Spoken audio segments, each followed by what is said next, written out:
Hey, everybody, happy Sunday. Sorry for the slight delay. Had a personal thing to take care of. Let me move my cords here. Okay. Welcome, welcome, welcome. I hope everybody had a great weekend and it's winding down. It's winding down for me too. I woke up. There we go. We get balanced here. I woke up thinking it was Monday. I slept so hard I thought maybe I slept through Sunday. I don't know. But I woke up thinking it was Monday, so I woke up in a panic because there's things I wanted to get accomplished today. So it's okay. I finally realized it was Sunday. I'm good. And my hat's on crooked as usual. There we go. I must, my head's crooked. There we go. Anyway, welcome. It's Sunday reading day for California Haunts Radio. And let me do this real fast. Let me get that going. And sorry I ran late. It's Sunday reading day where I read from a paranormal theme book every Sunday. And for the last 14 Sundays, we've been reading from this book about the Salem witch trials. And we're more than halfway through. We have 187 pages left. So we're getting there. We're getting there. It's been an interesting book. It's written in old 1600s. Some of it, the author, Rebecca F. Pittman, who I have a lot of respect for, was looking at different county records and things like that. And because she was doing that, it's, she's taken exact quotes out of those records. And it's like 1600, Old English to 1600. So sometimes reading gets interesting, and it's been an adventure. But it's a great book. I mean, it gives you a great idea of of what happened during the witch trials and how bad it was and one sided and all that. I mean, my God, just reading this book, something. Okay, my name is Charlotte. I should introduce myself, shouldn't I?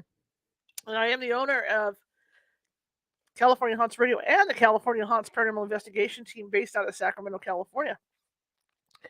We are 45 strong, which means we're in almost in every county. So that if you have you think you have a paranormal issue, we can get to you. It might take us a while, but we'll get to you. And if we can't, excuse me, that piece of cake.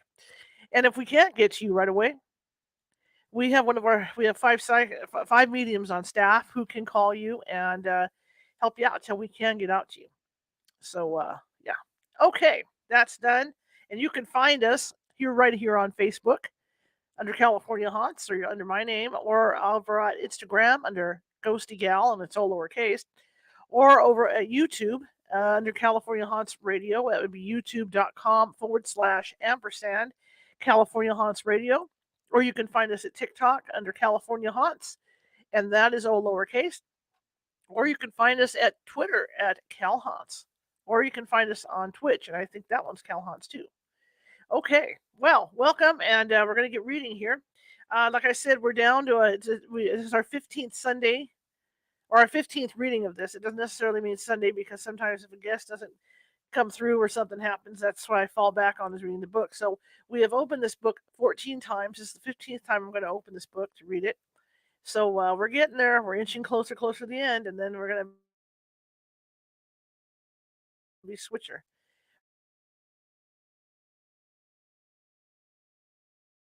Dang it.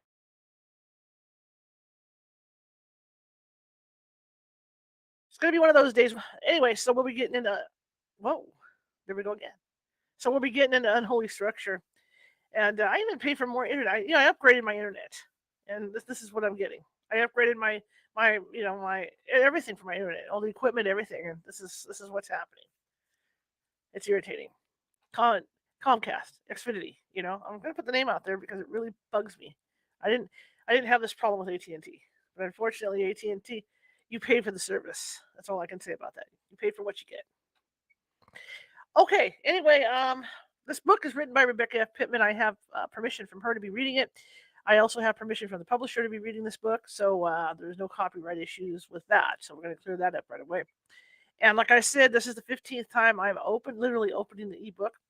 And the quick warnings are: some of it's in 1600 style English, some of it, because it's an ebook, which isn't that bad, right? An Amazon thing. But that doesn't make it bad. What makes it bad is because I'm blind, so I have to enlarge it. So sometimes some of the paragraphs will run into each other. Sometimes the captions run into paragraphs. So you'll hear me go, and then all of a sudden I'll stop because I'm lost. I have to flip back or figure out where the heck I'm at because everything like runs in other things into the other text. Oh yeah, another update here too. I'm going to be doing, if anybody's interested and wants to get into podcasting, it's fun. It's a fun thing to do. But you also have to have a nice secure place to do it. Sometimes people have offices to do it in. It's just small rooms to do it in. I managed to do it in a closet. In fact, you'd think I'd have this big space here. Yeah, this is a closet. This is a not even a walk-in closet. This is almost a standard closet. And what I'm going to do is I'm going to show you guys how I built this studio. I have two studios. I have a big video studio in the other room, video and photo studio in the other room, and then I have this one for the show. Okay, so I'm going to show you guys what I did, and I did it for, I would say, under $400. I was able to put this together, except minus the computer and the stuff I need to literally run the show. But the other stuff, as far as building it, I did it for under $400. So I want to show you guys. I'll be doing one or two how-to videos on how I did this. So if you're interested in going into podcasting and you want to do it without breaking the bank, I'll show you how to do that. Okay, enough said about that. If anybody has any questions during the show, feel free to ask, anything like that. But you know what? This is Sunday, so you don't have to sit there and look at me read a book. You can carry me around. I have one I have one listener who is doing laundry today in her basement, so she's going to be carrying me around her house picking up laundry. I like to travel. I'm good. Let's give me a chance. I haven't traveled in a month, so let's give me a chance to get some traveling in, right? If she carries me around. All right, so let's do this, and yeah, this is and I'm going to just give Rebecca F. Pittman credit again, because this book is well written, very thoroughly researched, and yeah, I can't say enough about it. I mean, as a journalist and the research that we have to do with our stories and stuff, this is great. This is fantastic. I mean, she researches like a journalist doing a depth news story. I'll tell you that. So here we go.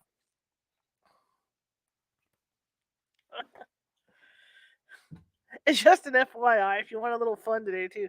I kind of went over the dark side this morning. So check it out on my YouTube shorts or on the shorts on the shorts on Facebook or whatever. I kind of took a trip to the dark side this morning. So if you're watching from Facebook, be sure and you like what you hear today with the read, please be sure to hit that like button or the heart. Show me some love, even on YouTube. If you're watching from YouTube, please do that. If you're watching for the first time on YouTube, please be sure you like what you hear, okay? Please be sure to hit that like and follow button. Same thing with Facebook. If you're watching from Facebook and you like having a book read to you every Sunday or whatever, hit that like and follow button, because I mean I'm doing videos every day except Saturday, and then the stuff in between that I do, right? So yeah, follow. Looking for followers, looking for subscribers. Let me dial in here.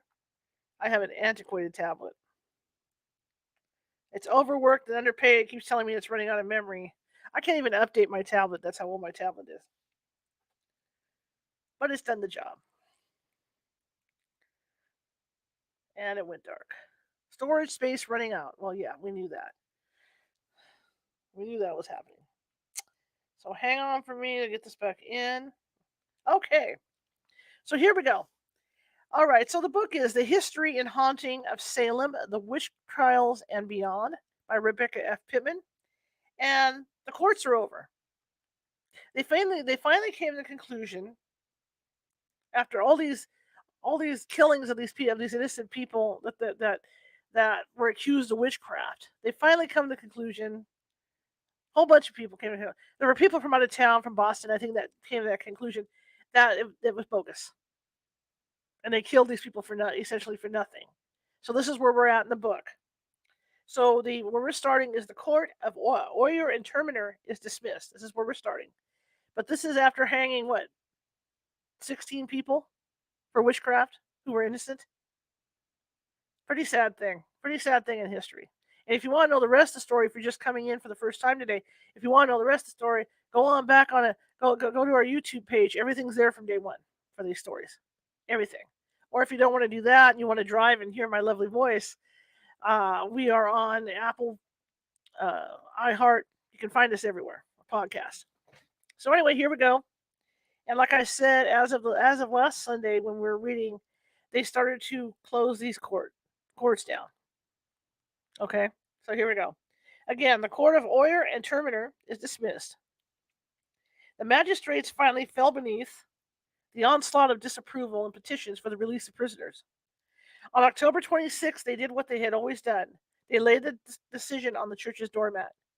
They called for a fast and convocation of the ministers that may be led in the right way as to witchcraft. It was over. The court was officially dismissed. The orange and red leaves that crunched beneath the villagers' feet were somehow symbolic of the death of not only those who had been executed or died in jail, but of a court that had been in the end a mock trial. Yet the fallout was far from over. The prison environment claimed 2 more lives, including that of confessed witch Anne Foster of Andover. At least 150 witches had been arrested. What to do with them? As the dead bodies of prisoners were carried out and handed over to family members, the outcry increased. Get this up a little bit more. It was a legal mess, to say the least. Winter was a concern, and the prisons housing these poor creatures were rudimentary in structure and bursting with hungry and sick souls. Governor Phipps looked over the petitions from the neighboring towns of Massachusetts, asking for the release of their family members on bond, and chewed upon it. He ran a tired finger down the prison roster and blanched at the ages of some of the prisoners. Dorothy and Abigail Faulkner were merely 10 and 8, respectively.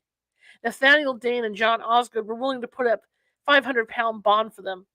Stephen and Abigail Johnson were 13 and 11, and Sarah Carrier only 8. After much time spent on reading the depositions against these children and many adults, and finding the evidence to be mostly spectral, he released the prisoners whose families would post bond. For those whose families could not afford the bail money, the prisoners remained. Tituba Indian was one such person. Poor little Dorcas Good still huddled in a corner, her baby sibling dead and her mother hanged. It must have been gut-wrenching for those who watched as others walked out into the light of freedom while they remained. Sir William admonished the judges residing over the districts with imprisoned witches to watch over their safety and welfare. Just how that was to be administered was left open. In the wake of the superstition, lies, and hysteria, a new law was drawn up on December 14th, giving some guidelines as to what certain acts of witchcraft would bring in the way of punishment. Incredulously, despite it all, witchcraft was still considered a very real thing.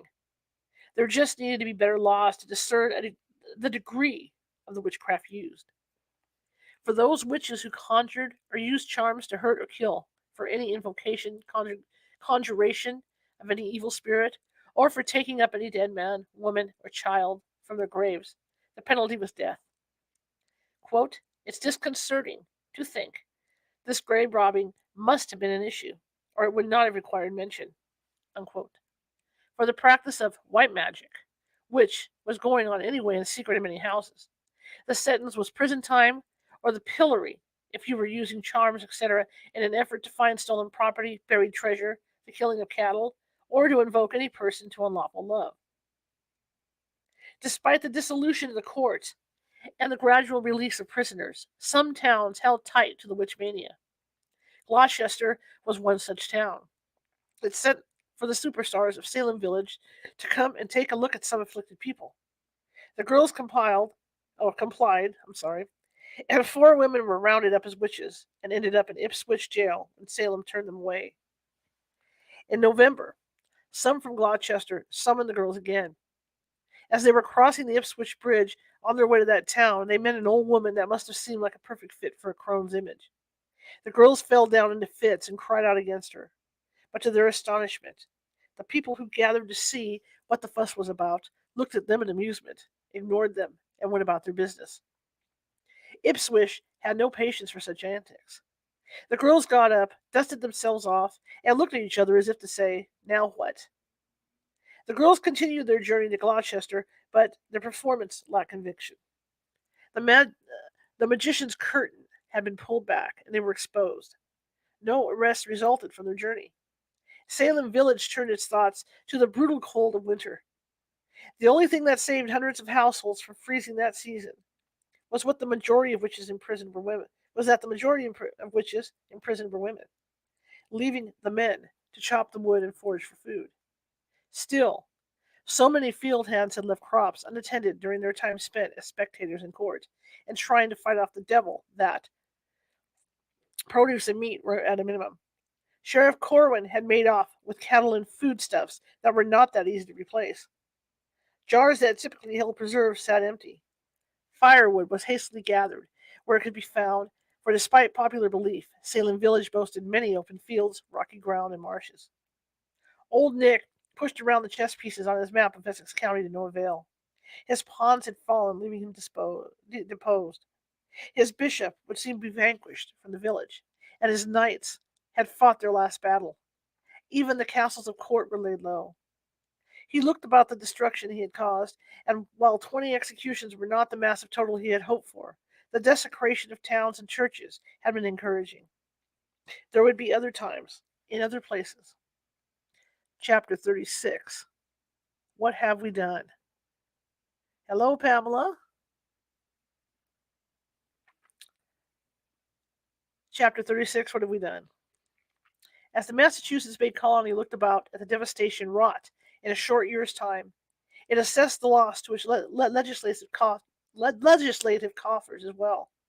The copious amount of time the magistrates, constables, and jail keepers had spent on the witch trials had taken them away from other matters.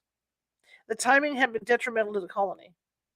They had only just received their new charter, and at a time when they had other important matters in legislature to conduct, they were instead traveling back and forth to Salem to watch children throwing tantrums on the floor and hearing outrageous stories of flying ghosts and picnics in Samuel Parris's pasture. Their 17th century inbox was overflowing with petitions and legal documents demanding their attention. At this juncture, to sit on the bench overseeing a dispute about a land boundary or the cost of timber looked like heaven. As prisoners were released to the families who could post bond, the Massachusetts legal system put forth this statement on December 16th, when, quote, upon consideration of many persons now in custody within the county of Essex, charged as capital offenders, end quote, a new superior court in the form of, quote, a court of assize and general goal delivery, end quote, to be held January 3rd, 1693. With his proverbial tail between his legs, Governor Phipps wrote to the Secretary of State in London that some of the judges, quote, were convinced and acknowledged that their former proceedings were too violent and not grounded upon a right foundation, end quote. And so the 1693 trials would fly under a different judicial flag.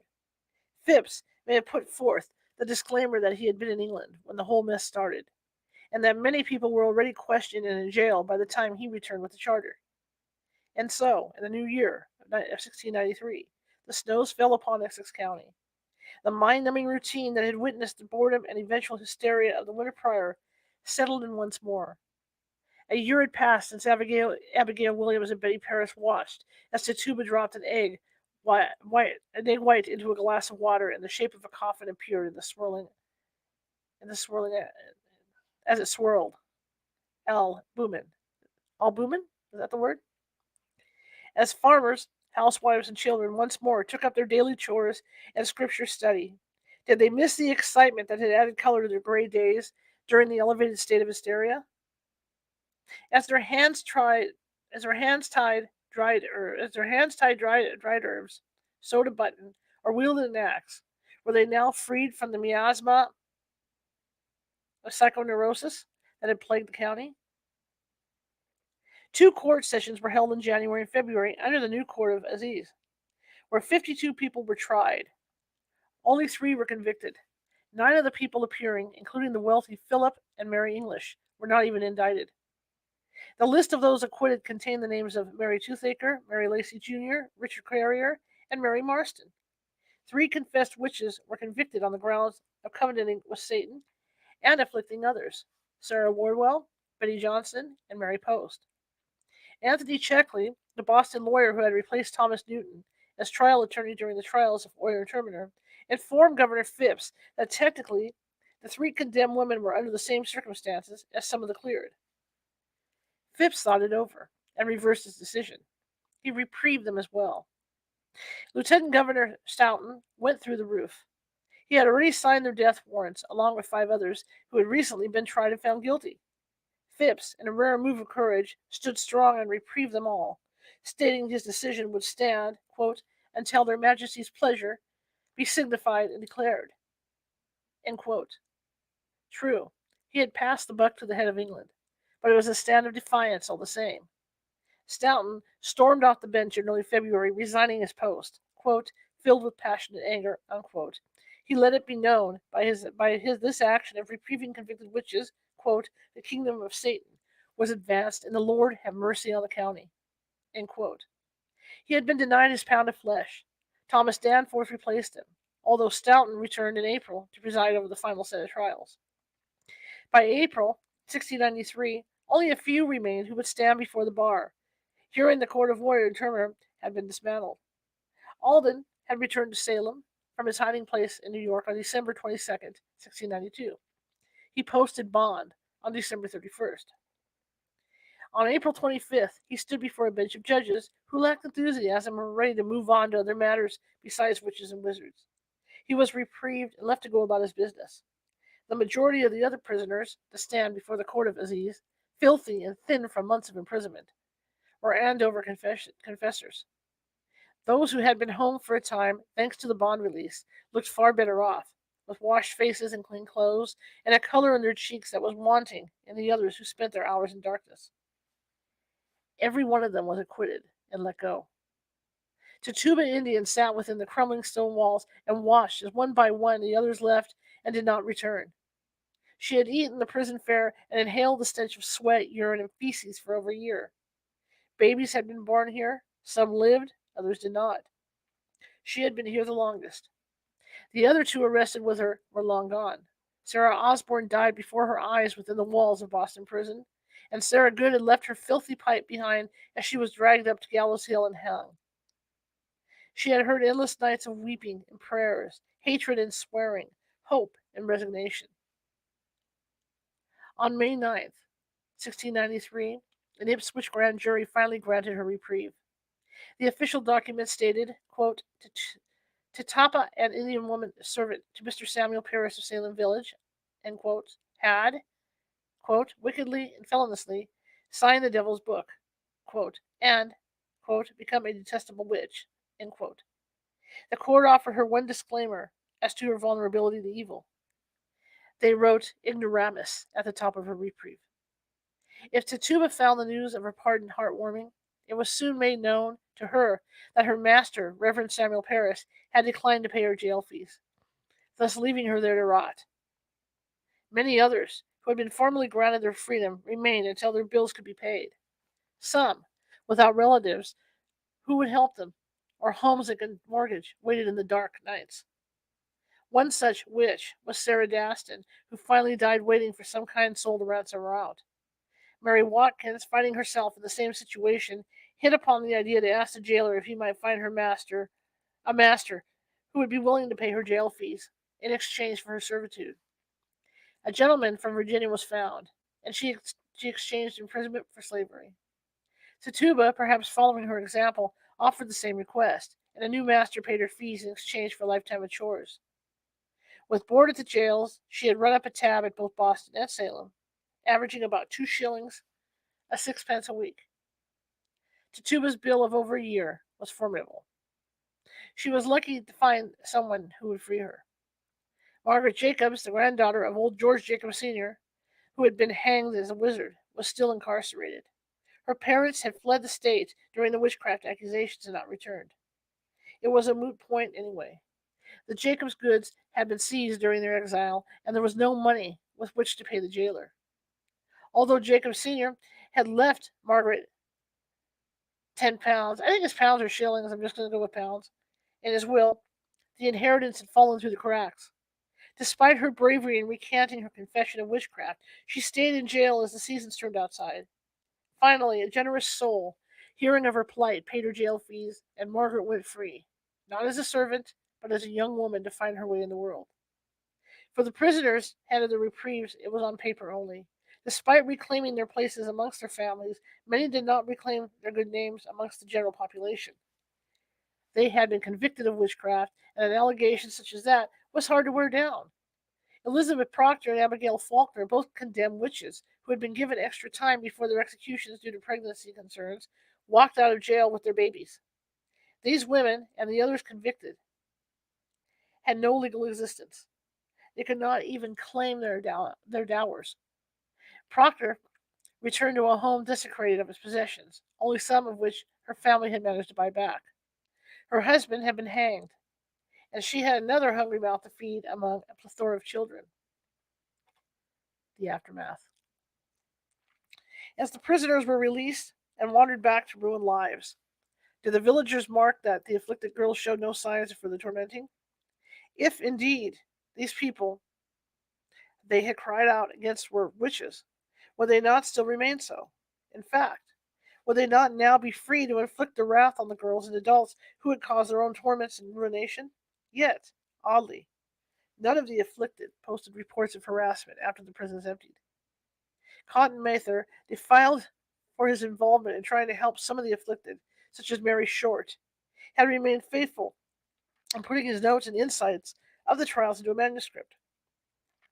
In his highly popular Wonders of the Invisible World, which came out in 1693 during the jail releases, he documented the events of the examinations and trials of George Burroughs, Bridget Bishop, Susanna Martin, Elizabeth Howe, and Martha Carrier, all hanged for witchcraft. For people who had not sat a pew during the proceedings, the manuscript offered their only version of the trials. Governor Phipps had tried to prevent this publication, along with Thomas Brattle's inflammatory letter, but finally gave up when it was clear the public knew most of the culpability already. It became a journalistic masterpiece, lauded far and wide for its accuracy in reporting.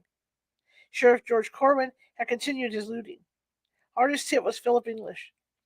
After he had been convicted to flee Salem, after he had been convinced to flee Salem, along with his wife Mary, what he feared most happened. Sheriff Corwin rode up with his men and his empty carts and fell upon English's possessions with relish.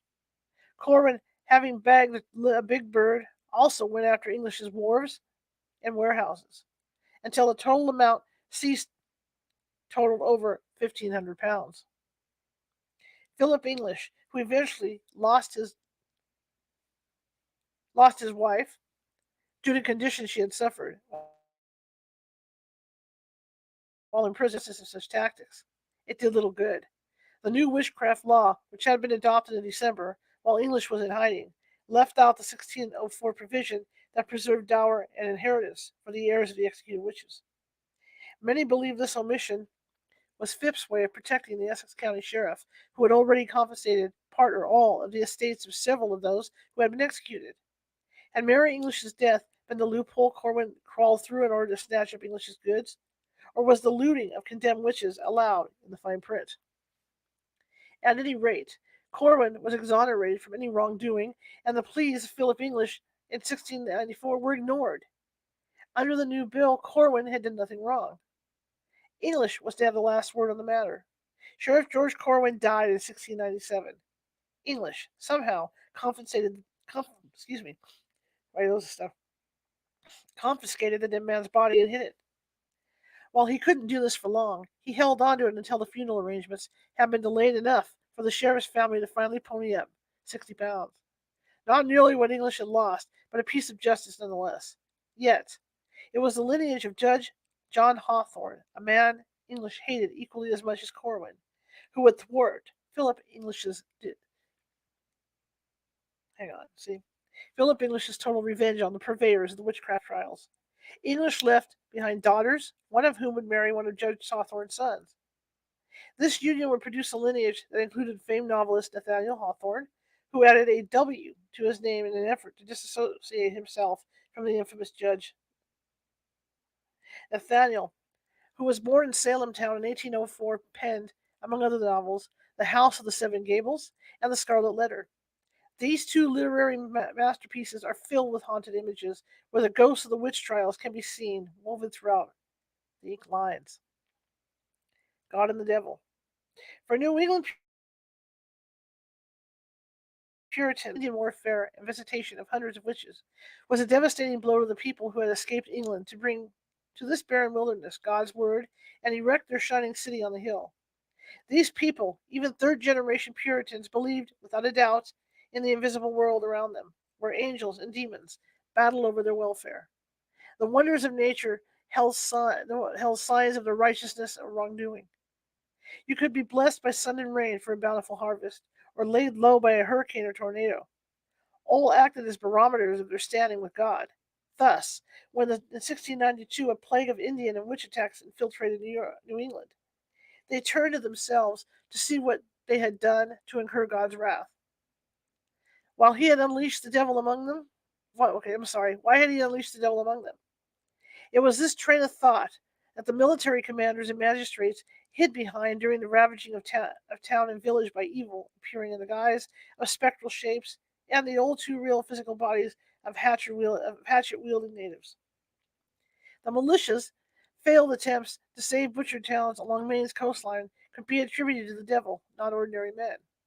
They had not failed. Evil had prevailed. And what of the girls and the others who had made up the circle of afflicted?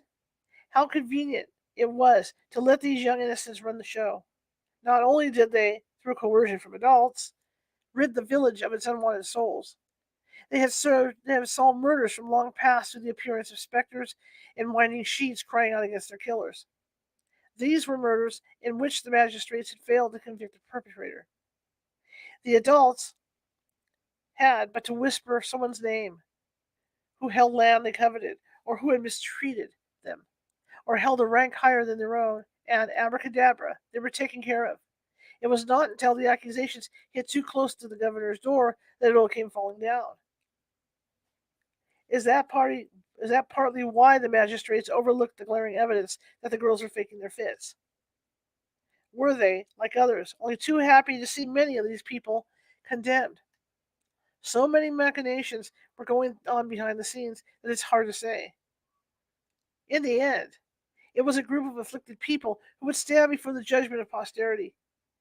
We look at this unseemly group with incredulity. I'm sorry. We look at this unseemly group with incredulity, incred, incredulity. Sorry. That's every day. We look at this unseemly group. You got the word. I don't worry about it. With incredulity. I don't know why I can't say these words. Most were of the Puritan infrastructure that fell at the bottom of the hierarchy. 5 were little girls, ages 13 and under, 3 from Salem village, and 2 who joined later from Andover. The next group of accusers was comprised of young adults, 14 and older, living in Andover and Salem village, including 1 male. This age bracket fell within the perimeters of being old enough to testify credibly in court. Yet it was young Ann Putnam Jr. that brought about so many of the arrest warrants, albeit with the support of parents and some of the older girls. Finally, there were the adults who made up the inner circle, most notably Sarah Bibber and Ann Carr Putnam. Gosh, these went on record with their depositions, but it was clear that many males, such as Thomas Putnam, John Putnam, Samuel Paris, and Nathaniel Ingersoll, were only too happy to sign depositions attesting to the afflicted person's torments.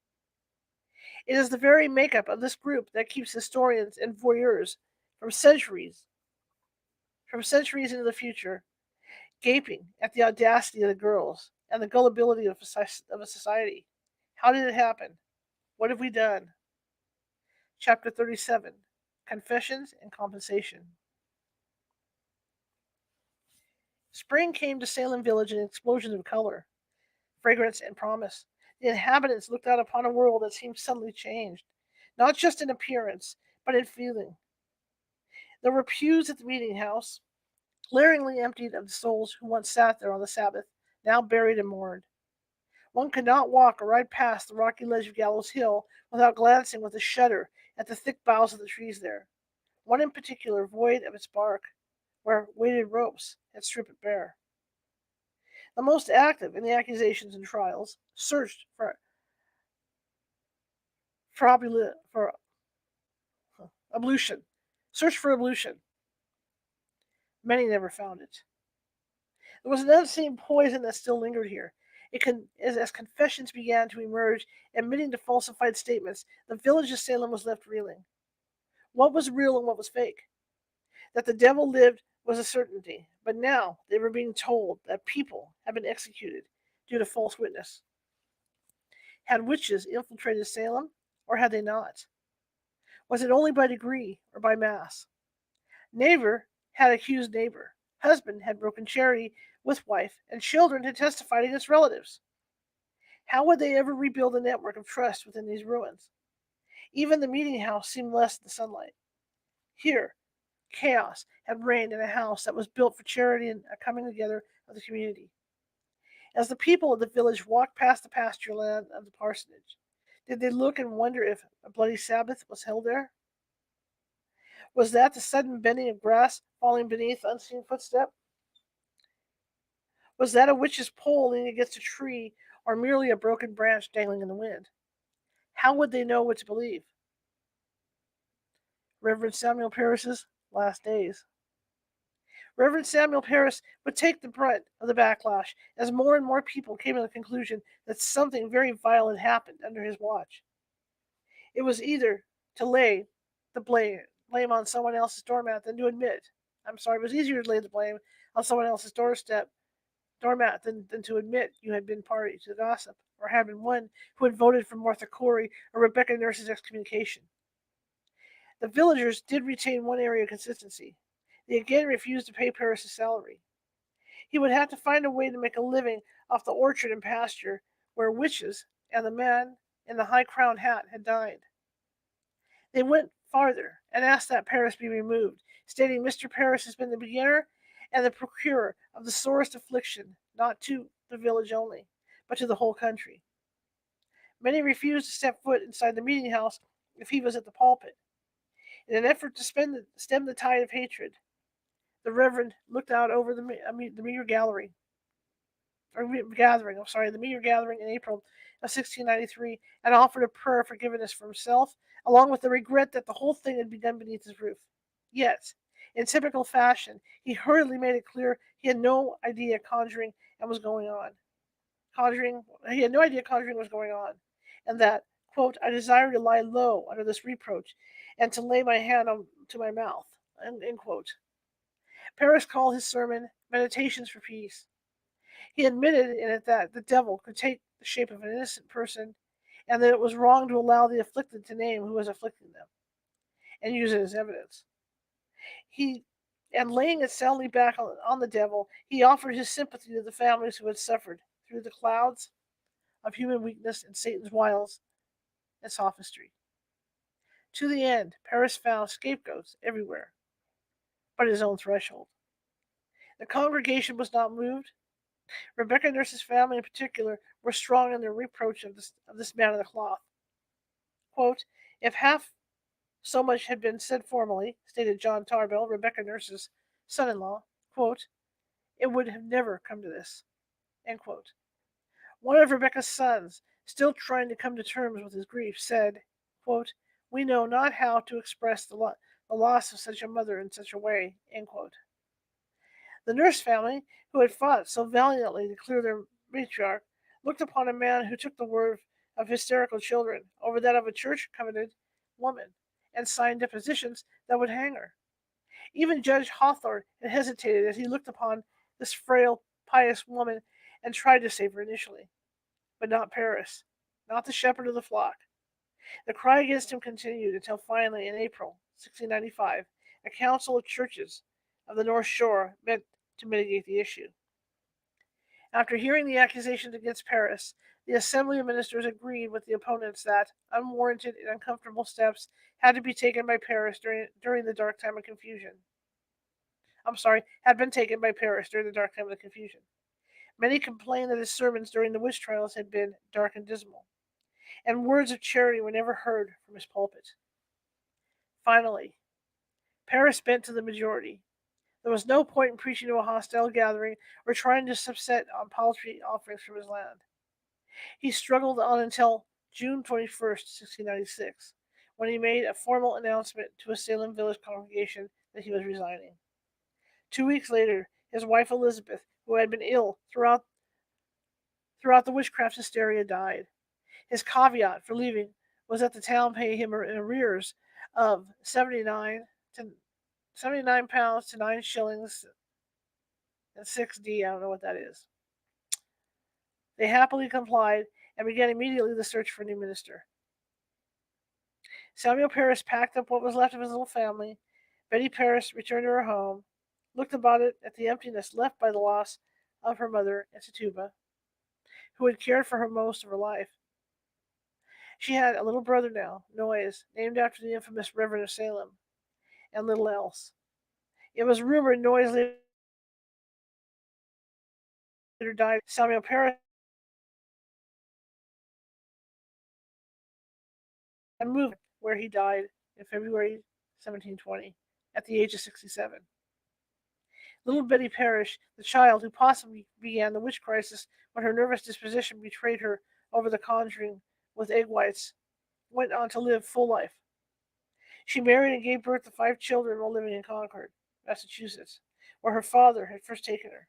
She, like her father, died at the age of 77. I think they said 67. See, there's stuff like that. Reverend Joseph Green takes over. Young 22-year-old Joseph Green rode into town fresh from his graduation from Harvard in 1695. A reformed bad boy, he had found his faith renewed with the teachings of Cotton Mather's sermons. Filled with the charity and love that Paris lacked, he took up the reins of that ill-fated meeting house. His youth and cheerfulness served him well, for he undertook to engage the whole of the community. He could be called on for a barn raising, or some happy talk over a mug of ale at Ingersoll's. He was good with a rifle and felt bobcat as well as bird. He was outgoing and optimistic, something the village had not seen before. While in Wenham, his eye fell upon the lovely daughter of Mr. Gerrish, and he asked her to marry him. Elizabeth said yes, and soon the parsonage was filled with the laughter of little boys. Reverend Noyes wrote of them, quote, "They were a lovely, loving pair." End quote. Reverend Green engaged Salem village to set up a school and a meeting house. He fought when Indian attacks came near their doorstep and rode with the troop of horse. His bravest move was yet to come. In a nod to reconciliation and a view to offering some kind of compensation to the injured families, Green reworked the seating arrangement in the Salem Village Meeting House. Thomas Putnam's seat of honor was handed to Samuel Nurse, Rebecca's son. Rebecca Nurse's daughter, the widow Preston, took the seat of Mary Walcott's mother, the widow Walcott. Those who had played a role in the death of Rebecca Nurse had been relegated to the second row. Oddly, there was no resistance in the new seating chart. Who would dare to now? And so began an uncomfortable coming together. It started out slowly, like the careful sewing up of an unraveled quilt. Reverend Green preached peace and forgiveness, and Rebecca Nurse's children, raised as they had been with a knowledge of the Scriptures, looked at last at these people who had been their enemies and heard Jesus upon the cross, quote, "Forgive them, for they know not what they do," end quote, reversing the damage. On December 22nd, 1702, after repeated requests by her friends, Reverend Joseph Green approached his congregation in Salem Village and broached the subject of reversing Martha Corey's excommunication. This was a big task. It was something that would require a good deal of soul searching. Green reminded those in attendance that it was now common knowledge that the witchcraft trials had been found problematic at best. The members took to their knees and their conscience, and finally, over a year later, voted on February 14, 1703, to restore Martha Corey's good name to the church register. A decade had passed since the witch trials and executions. Petitions had been arriving at the General Court, beginning on March 2nd, 1703. Several inhabitants of Salem Village and Topsfield presented a petition with 21 names, including those of Andover. The document was signed by the children and spouses of the executed, along with 3 who were found guilty but did not hang: Abigail Faulkner Sr., Elizabeth Proctor, and Sarah Wardwell. Listed were the names of those who perished: Rebecca Nurse, Mary Etsy, Mary Parker Vandover, Elizabeth Howe, John Proctor, and something may be publicly done to take off the infamy from those names. Abigail Faulkner Sr. sent another petition in June 1703 to remind the court that although she had been reprieved, she was still legally a malefactor convict upon record of the most heinous crimes that mankind can be supposed to be guilty of, which, besides its utter ruining and defacing my reputation, will certainly expose myself to imminent danger by new accusations. 11 Essex County ministers asked the court to reconsider the cases in an effort that something be publicly done to clear the good name and reputation of some who had suffered. Only upon complaint of some of the young persons under diabolical molestations. On July 21st, 1703, Abigail Faulkner received what many hoped for. She, along with sundry persons, were restored their just credit and reputations, as if no such judgment had been had.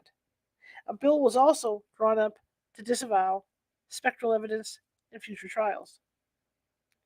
Ever present was the Puritan belief that hardships were the turning away of God's providence and allowing the devil to afflict the wicked. Thus, when in July of 1704 a mighty drought dried up the countryside, and war broke out in Europe, which would impact the New Englanders as well, many wondered if their part in the witch hangings was coming back to haunt them. One such person was Reverend Mitchell Wigglesworth of Malden.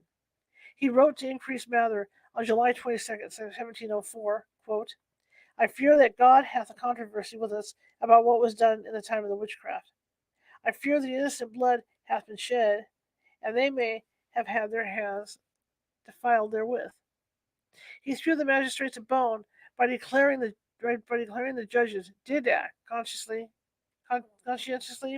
and accordingly, and what they did apprehend then to be sufficient proof. But since that, have not the devil's impostures appeared? End quote. Wigglesworth believed more needed to be done, not just in word, but in deed. Many of the estates of those who were executed and jailed were in ruin. He stated, quote, the families of such were condemned for supposed witchcraft, have been ruined by taking away and making havoc of their estates, and leaving them with nothing for their relief. End quote. He urged that some financial remuneration be given to the families. The court weighed down with the expense of Canadian attacks and the effects of the drought balked. The witchcraft victims would have to wait. Ann Putnam Jr. confesses. It was August 1706 when Reverend Green took the short stairs to his pulpit and looked out into the upturned faces. They were here to witness something extraordinary. Ann Putnam Jr., now 26 years of age, head bowed, stood to the right of the podium as Reverend Green read a statement that had been taken down on her behalf. Anne had asked to be admitted to the Church of Salem village. Green believed she needed to address the congregation and purify herself by asking for forgiveness for her part in the witchcraft trials. She needed clean hands and a clean heart to partake of the communication. The meeting house walls may have still reverberated with Anne's screams as Rebecca Nurse stood there accused of witchcraft. The young Anne, along with her inner circle of afflicted girls, had shrieked with such torment and convulsions that Rebecca, seeing the hatred for her, had cried out, "Oh, Lord, help me!" There had been no help for Rebecca, and now her sons and daughters looked upon the chastened young woman before them, asking them to forgive her. It was Anne's words being read to a congregation made up of some of the witch trial's surviving families. Reverend Green cleared his throat and began reading of Anne's confession. And here's the quote. I desire to be humble before God. It was a great delusion of Satan that deceived me in a sad time. I did not out of any anger, malice, or ill will. Oh, okay, I'm sorry. I did it, not out of any anger, malice, or ill will. The congregation, more knowledgeable now of some of the... Okay, the congregation, that's the end of the quotes, sorry. See what I mean? Everything runs together. The congregation, more knowledgeable now of some of the of some of the things that had put names of witches into the mouths of babes, may have looked at Putnam, hissing the names of those she loathed. Anne Sr., dead now for over 6 years, hovered over the meeting as surely as if she had been seated there. Reverend Green continued to read Anne's confession, quote, and particularly, as I was the chief instrument of accusing Goodwife Nurse and her two sisters, I desired to lie in the dust and be humbled for it, and that I was a cause, with others, so sad, a calamity to them and their families. I desire to lie in the dust and earnestly beg forgiveness of all those unto whom I have given just cause of sorrow and offense, whose relations were taken away and accused. End quote. Reverend Green concluded his reading of the confession. All were quiet. Hearts were full with so many emotions, and yet it was the feeling of forgiveness that went out. They voted Ann Putnam Jr. into their fold. Anne's was not the first public confession. Others had come before her, though of higher rankings than the afflicted. The witch trial jury, on January 15, 1697, wrote a document in an effort to absolve themselves of wrongdoing. They, along with Thomas Fiske, the same foreman who had questioned poor Rebecca Nurse on that inflammatory statement, and fought her and found her silent in its answering, wrote the following, quote, we ourselves were not capable to understand nor able to withstand the mysterious delusion of the power of darkness and prince of air, whereby we feel we have been instrumental with others, though ignorantly and unwillingly, to bring upon ourselves the guilt of innocent blood. They begged forgiveness of the impacted families and expressed their deepest sorrow. Reverend Hale, present from the first outcry of Betty Parish, wrote his confession in a thorough outpouring of the entire story in his manuscript entitled A Modest Inquiry into the Nature of Witchcraft. Reverend Higginson of the First Church of Salem added his thoughts in the book's preface and also voiced his sympathy. In 1711, the numerous petitions for some kind of restitution took effect. A sum of 578 to 12 shillings was awarded to the survivors. Stephen Sewall headed the committee assigned to dole out the money. Some demands for compensation were merely that of the prison fees and travel expense for those of the imprisoned and their families. Others, such as Philip English's claim of £1,500, would have depleted the pot. In the end, he received nothing. His heirs, after his death, were finally awarded £200. John Elizabeth Proctor's family was awarded £150. George Jacobs Sr. was given £70, and George Burroughs £50. Martha Carrier's kin was awarded £7 6 shillings, while Abigail Hobbs, a confessor who had not been put to death, received £10. Giles and Martha Corey's family received £21 collectively, while Sarah Good's descendants were awarded £30, perhaps as a means to offer some security to little Dorcas Good, who, from months of incarceration and the traumatic effects of her mother's hanging, was never quite right in the head thereafter.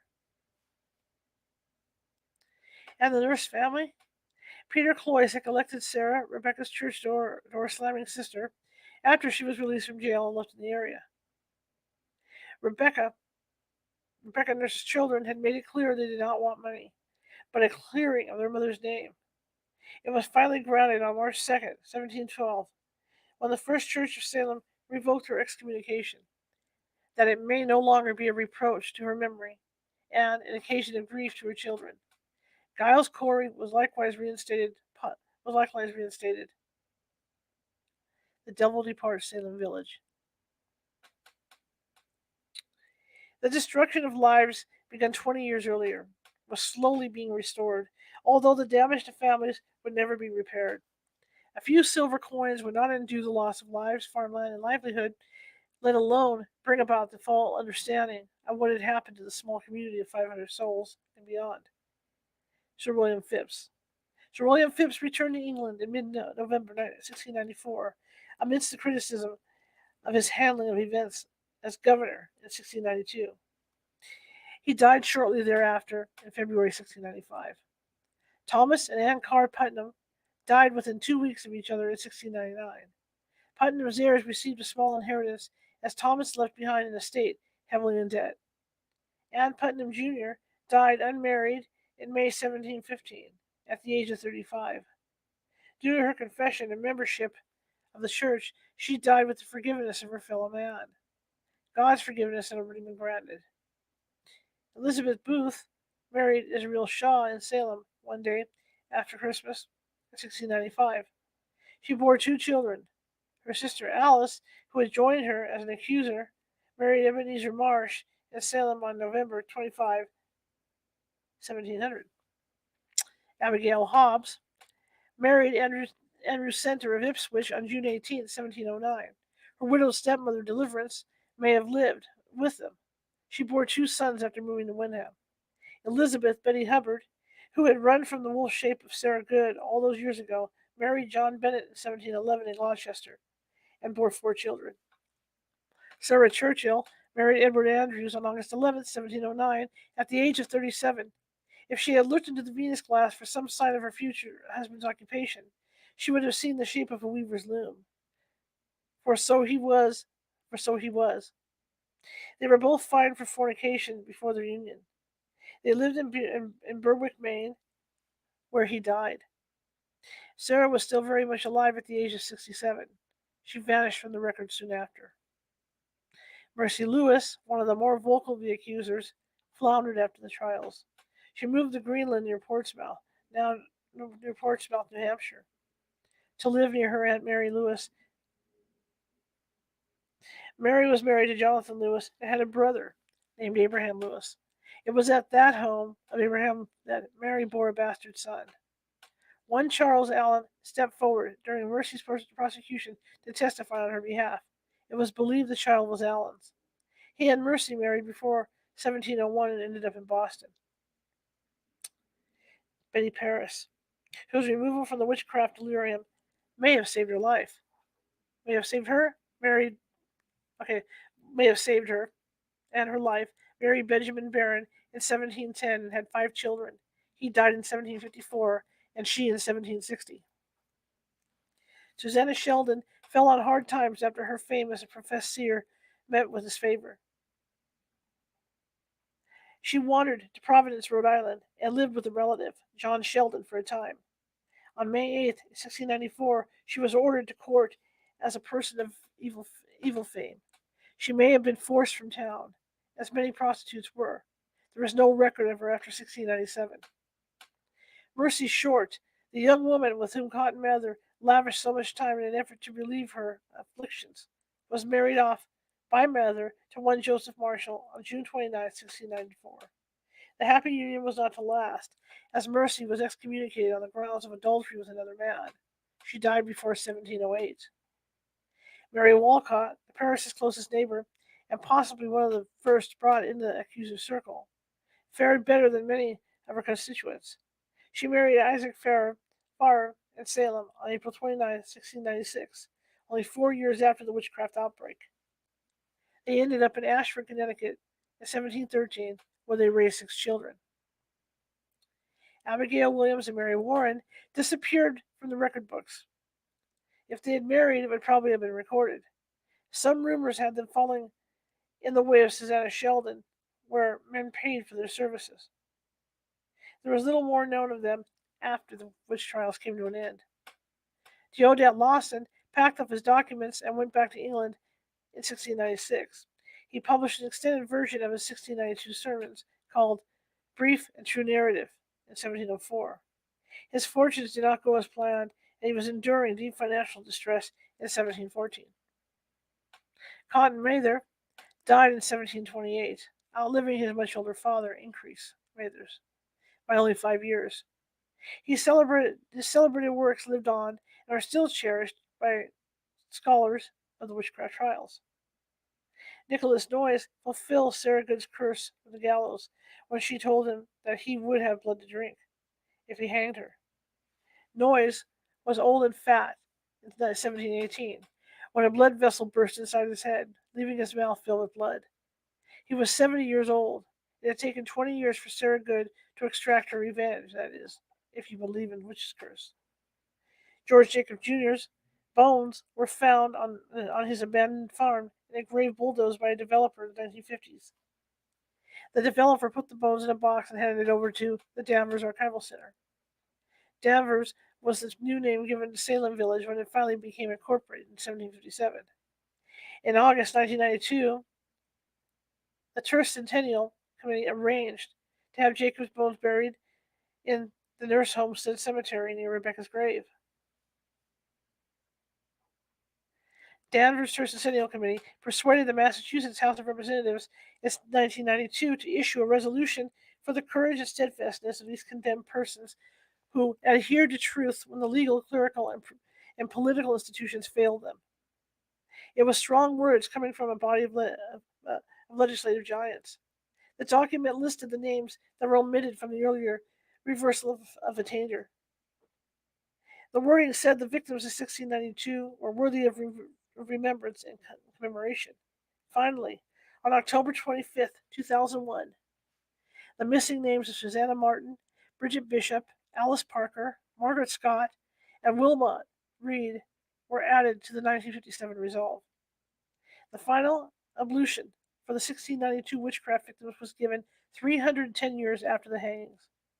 Acting Governor James Swift signed the act that would officially clear all of the names of those executed from witchcraft during the hysteria of 1692. On June 9, 2002, supporters and many descendants of the victims held a service at Salem's first church to honor them and restore their names as innocent of any wrongdoing. The devil, done with Salem Village, dropped the bishops, knights, castles, and pawns into a bag and set his sights elsewhere. He crossed the Atlantic to England, where he filled heads with nightmares and specters tormented them and tortured, resulting in witches burning at the stake until the early 18th century. One of his chosen, Jane Wenham, was tried as a witch in 1712, but was pardoned and set free. The last execution took place in England in 1716 when Mary Hicks and her daughter Elizabeth were hanged. Scholars have wrestled over the centuries with the true cause of the Salem witch trial outbreak and what caused it. A popular theory is that of ergot poisoning. Ergot is a fungus blight that forms hallucinogenic drugs in bread. It thrives in a cold winter followed by a wet spring. The problem with this theory is if the ergot was infecting bread dough, then wouldn't every person eating it show signs of hallucinations? Why only a handful of girls?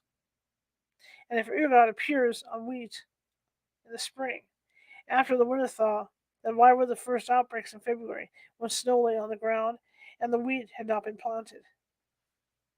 Other theories are mass hallucination among hormonal girls and equally hysterical women. In the 1800s, women suffering from hysteria were diagnosed as having symptoms due to their reproductive organs and unmet needs. Hysteria was typically labeled a female's complaint, looked at by men with rolled eyes. Laudanum was an opiate, so readily prescribed in that era that practically every woman carried a bottle in her purse to relieve virginity symptoms. It is obvious from later confessions by the afflicted girls, as well as those told early on in the trials to adults who should have listened, that this was a contrived attack upon carefully selected victims. Quote, "We must have sport," declared one of the afflicted girls in Ingersoll's ordinary, before the first person was executed. Fake props and mistaken names were overlooked as the wheels of justice surged forward. Finally, the confessions of Mary Warren and Ann Putnam Jr. put to rest any doubts that the girls were faking their symptoms and lying. Sarah Churchill had admitted to the fakery outside the Salem townhouse when Sarah Ingersoll confronted her. The question remains, what if only one dynamic had changed within this wheel within a wheel? What if Paris, rather than encouraging Betty and Abigail's early signs, had punished them as had other parents in towns beyond the Salem village borders when their adolescents acted up? Had he seen these early signs of witchcraft as a means to bring the people in this village to church, to God, to find need of him, to revere him, to pay his salary? What if there had not been ongoing wars with the Wabanaki, leaving young girls like Mercy Lewis, Susanna Sheldon, Sarah Churchill, Mercy Short, and others victims nightmares of butchered relatives and homelessness? Did these horrific events leave them vulnerable to hysteria and a need to rid themselves of perceived wrongs? What if the charter regulating Massachusetts had not been revoked, stirring up land disputes and fear of losing one's farmland? What if the new charter had gotten to the shores of Boston much earlier? What if the Putnams and Porters and their constituents had not warred over Salem town and village boundaries, meeting house and church affiliations, etc.? If Salem Village had not felt like the ugly stepchild and had not been granted rights to its own, like Andover Topsfield and so many others, would the divisive nature of these people involved have ended in death? And what if the magistrates had pulled the plug on the nonsense from the beginning, refusing, as others had always done, to listen to the fantasies of children? What if they had not seen their failures on the main frontier as something requiring a scapegoat? Something ethereal and hard to track down, like diabolical infestations. This perfect storm of conditions that hovered above Salem Village in 1692 might have been stemmed if only one of these components had been removed. If peace and love had been preached from the pulpit, if quarrels among the neighbors had been mitigated quickly and fairly before they festered and split open, if supplies of men had been sent to the frontier in a timely manner and the militia better regulated, if the charter had not been revoked and there was a legal means to handle the witch trials, early examinations, before the prisons filled up to overflowing, if the nightmares of little girls had been soothed away before witch's cake gave credibility to the shadows that haunted their dreams. It is, perhaps, this unequaled storm of happenstance and the culmination of so many factors that leave us today peering into the Venus glass in search of answers. It is almost too incredulous to have happened, yet it did. And there is nothing to say that a perfect alignment of planets and conditions couldn't bring it to pass again.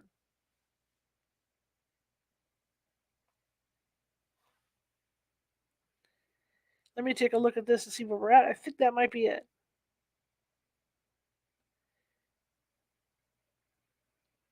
Nope. Okay, well, we're going to continue next Sunday then.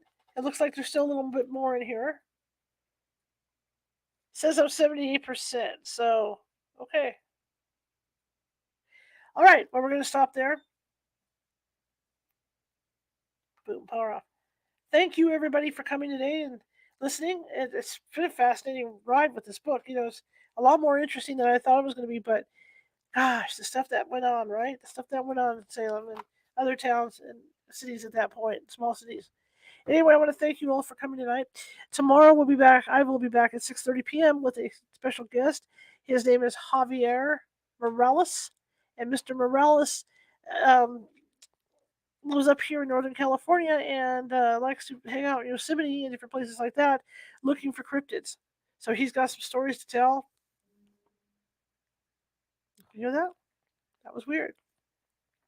That was weird. I heard I don't know what that was. That's kind of creepy. So he's got some stories to tell, and he'll be with us tomorrow, 6:30 p.m. Pacific. Okay, well, I want to thank you all. And again, if you like what you saw tonight and you're watching from Facebook, please be sure to hit that follow button and hit the like button or the heart button and show me some love. If you're watching from YouTube, same thing. If you click on that little ghost, that will subscribe you to our videos. And we're doing video. I said that 6 days a week, and there might be something that you like. I'm gonna check them all out. There's over 541 videos sitting over there. And as a journalist, I don't like to stay on the same subject all the time. So I change it up. So I'm sure there's something in there that you will like. All right. And I'm going to plug this too. I'm doing shorts. I'm doing a lot of video shorts, and it's kind of fun to do them. So if you have any interest in like checking out the video shorts, some are funny, some are serious. Just depends what you like. Check us out on TikTok at California Haunts lowercase, or Facebook or YouTube. Okay, youtube.com forward slash at California Haunts Radio. All right, everybody, I will see you all tomorrow, and I hope you have a great rest of the evening. Enjoy coffee or whatever it is you're going to do. I'm about to go make some dinner myself, and then I'll be back here working and doing stuff for you guys. All right, I'll see you tomorrow. Have a good evening.